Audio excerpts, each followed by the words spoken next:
Hello guys, welcome to my channel. कैसे हैं आप लोग। आज हम लोग इस वीडियो में बात करने वाले हैं बीपीएम में आपका सिलेक्शन हो गया, ठीक है। जीडीएस बीपीएम में आपका सिलेक्शन हो गया है, उसके बाद क्या करना है, what is the next process after selection in GDS. GDS में सिलेक्शन हो गया आपको क्या करना है, ठीक है। तो इसके बारे में ही बात करेंगे, जीरो से लेकर लास्ट तक आपको बताएंगे, जब आपका सिलेक्शन होता है और जब आपका ज्वाइनिंग होता है। सिलेक्शन से लेकर ज्वाइनिंग तक का प्रोसेस बताएंगे।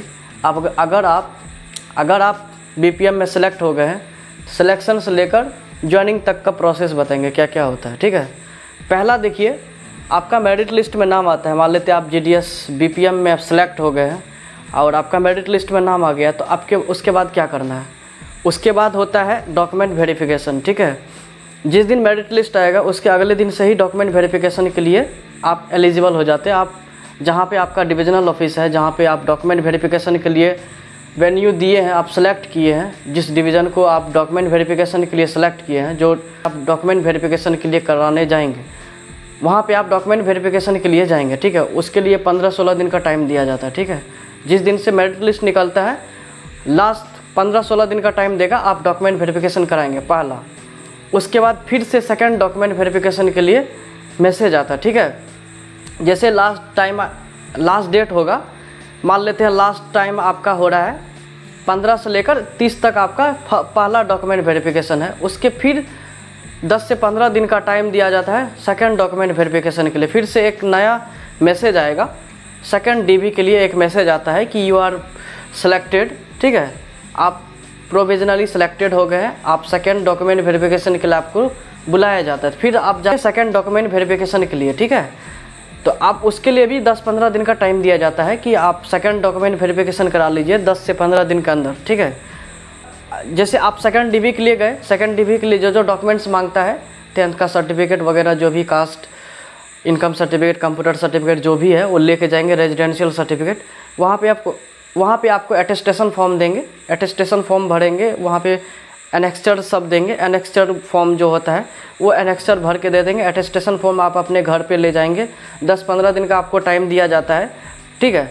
वो आप उस समय आपको जो भी साइन कराना रहता है, गेजेटेड ऑफिसर से साइन करवा लेंगे, डॉक्टर से साइन करवा लेंगे, गेजेटेड डॉक्टर से। उसके बाद 10 से 15 दिन के बाद आपका ट्रेनिंग लेटर आएगा। कभी कभी कोई डिवीज़न जल्दी ट्रेनिंग लेटर जारी कर देता है, कोई लेट करता है। हार्डली 10 से 15 दिन में ट्रेनिंग लेटर आ जाता है, कोई 5 दिन में भी ट्रेनिंग लेटर जारी कर देते हैं। वो डिपेंड करता है डिवीज़न वाइज, अलग अलग डिवीज़न का अलग अलग प्रोसेस है। लेकिन फर्स्ट डीबी सेकंड डीबी समान ही होता है, ट्रेनिंग अलग अलग प्रोसेस में हो जाता है, ठीक है। किसी का पहले होता है, किसी का बाद में होता है।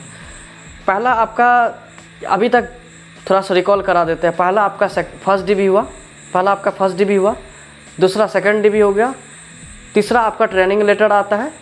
फिर कुछ दिन के बाद आपका जब ट्रेनिंग हो जाएगा, 3 दिन का अभी ट्रेनिंग मिनिमम दे रहा है, लेकिन 15 दिन का ट्रेनिंग होता है, तो बाद में ट्रेनिंग दिया जाएगा। मेनली अभी 3 डेज़ का ट्रेनिंग के बाद आपको ज्वाइनिंग लेटर मिल जाता है, चाहे अगले दिन मिल जाता है, चाहे 5-6 दिन के बाद फिर आपको बुलाएगा, या फिर कॉल जाता है, या फिर घर पे ही ज्वाइनिंग लेटर चला जाता है। तो वो सब प्रोसेस डिवीज़न पे डिपेंड करता है कि किस तरह से आपको ज्वाइनिंग लेटर दे रहा है।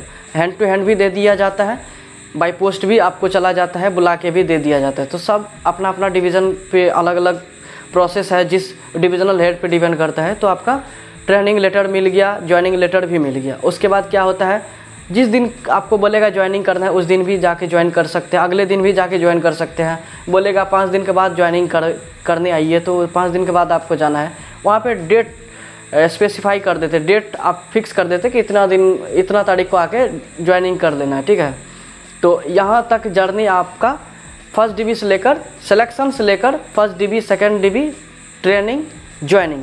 उसके बाद जब ज्वाइनिंग हो जाएगा तो आपको क्या है, आपका तो सिलेक्शन बीपीएम में हुआ है, तो आपका रिक्रूटिंग अथॉरिटी कौन है, इंगेजिंग अथॉरिटी आपका सुपरिटेंडेंट ऑफ पोस्ट है, एसपी है। तो एसपी के पास जाएंगे, वही ज्वाइनिंग लेटर आपको देते हैं। आपको वही ज्वाइनिंग लेटर लेकर के ब्रांच ऑफिस जाना है जहाँ पे आपका सिलेक्शन हुआ है। वहाँ पे ऑलरेडी कोई दूसरा बीपीएम होगा, या फिर हो सकता है कि एबीपीएम चार्ज में होंगे बीपीएम का, या फिर मेल कैरियर डाक सेवक चार्ज में होंगे बीपीएम के, तो उनसे चार्ज लेना है, ठीक है।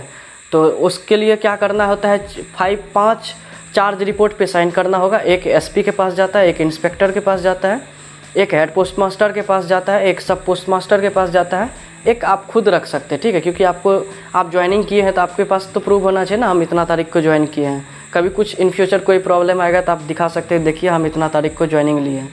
तो 5 चार्ज रिपोर्ट पे साइन करेंगे, ठीक है। एक रिलीविंग ऑफिसर होता है, एक रिलीव्ड ऑफिसर होता है। जो रिलीविंग आप जो ज्वाइन करेंगे, आप जो चार्ज लेंगे, आप हो जाएंगे रिलीविंग ऑफिसर।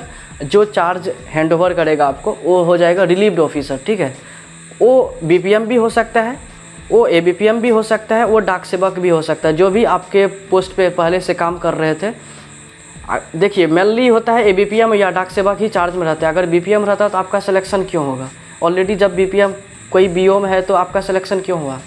आपका वहाँ पे बीपीएम नहीं था, इसीलिए आपका सिलेक्शन हुआ। तो इसीलिए एमडी और एमसी चार्ज में रहते हैं, तो उनसे चार्ज लेना है। उसके बाद जो ऑफिस में जितना सामान है वो सब इन्वेंट्री तैयार किया जाता है। जो भी प्रेजेंट में इंचार्ज बीपीएम में होंगे तो वो इन्वेंट्री आपको देंगे, बोलेंगे ये सामान यहाँ पे है, देखिए RACT यहाँ पे है, आपका मोबाइल यहाँ पे है, स्कैनर यहाँ पे है, RACT चार्जर यहाँ पे है, मोबाइल चार्जर, सारा जो भी जर्नल वगैरह सब होगा सारा ऑफिस में आप स्पेसिफाई करके कौन कौन लिस्ट में दिखा देंगे। ये देखिए यहाँ इतना लिस्ट है, 20-25 आइटम रहते हैं, 25-30 आइटम रहते हैं, वो सब दिखा देंगे। देखिए RD journal, SB journal, TD journal, BO journal, ये सब रखा हुआ है, अकाउंट खाता, वो सब इन्वेंट्री में लिखा रहता है, वो आपको ले लेना है, ठीक है। वो आपको बता भी देंगे, गाइड कर देंगे।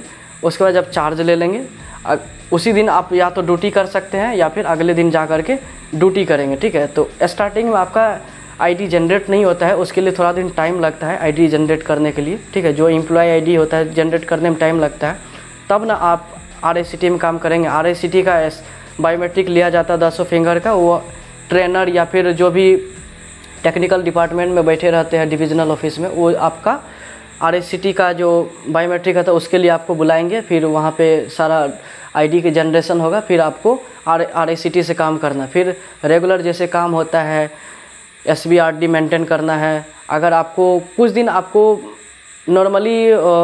नॉर्मली काम करना पड़ेगा, मतलब आपको काम करना होगा। कुछ दिन जो डिपॉजिट विड्रॉल होगा आपको अकाउंट ऑफिस में जा कर के स्टेटस दिखाना है। सब पोस्ट मास्टर से आपको कांटेक्ट कर देना होगा। सब ऑफिस में जो PA होते हैं उनसे कांटेक्ट करना होगा। पहले स्टार्टिंग कुछ दिन आपको RACT में काम नहीं करना होगा। जब आपका आईडी जनरेट हो जाता है आपके नाम से, उसके बाद आप जा कर के जमा विड्रॉल कर सकते हैं, ठीक है, अकाउंट खोल सकते हैं। उससे पहले नहीं होगा, आपको मैनुअल ही काम करना पड़ेगा। इसी तरह धीरे धीरे आपका IPPB का आईडी जनरेट होता है, आधार कार्ड का आईडी जनरेट होता है, RPLI का आईडी जनरेट करना होता है। तो ये सारे जब आईडी जनरेट होता है सबका अलग अलग प्रोसेस है, तो वो सब अलग वीडियो में बताएंगे। फ़िलहाल आपका स्टार्टिंग सिलेक्शन से लेकर ज्वाइनिंग तक बता दिया आपको क्या क्या करना है एज ए BPM। जब आप BPM में सिलेक्ट हो जाते थे आपको क्या क्या करना है, कौन कौन सा स्टेप से गुजरना है। पहला DB कराना है। फर्स्ट स्टेप आपका फर्स्ट DB कराना है। उसके बाद सेकंड DB कराना है। थर्ड में आपको ट्रेनिंग कर लेना है। उसके बाद ज्वाइनिंग लेटर मिलेगा। फिर जा कर के चार्ज लेना है ब्रांच ऑफिस में जा कर के, ठीक है। उस दिन से आपका सैलरी स्टार्ट हो जाएगा, ठीक है। जिस दिन आप चार्ज लेंगे उस दिन से आपका सैलरी स्टार्ट होगा।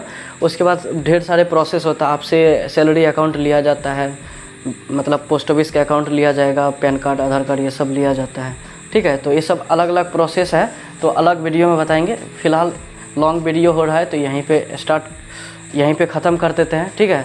वीडियो अगर अच्छा लगा तो लाइक वाइक कर दीजिए, ठीक है।